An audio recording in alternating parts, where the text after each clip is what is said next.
Hi guys, today I'm going to do some pizza sauce.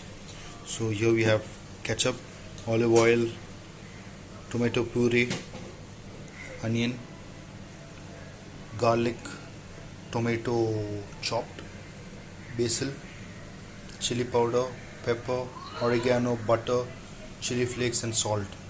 So basically first we'll have to boil the tomatoes and remove the skin out, and then grind 3 tomatoes here and chop 3 tomatoes. Make sure you remove the seeds. So let's start with the process now.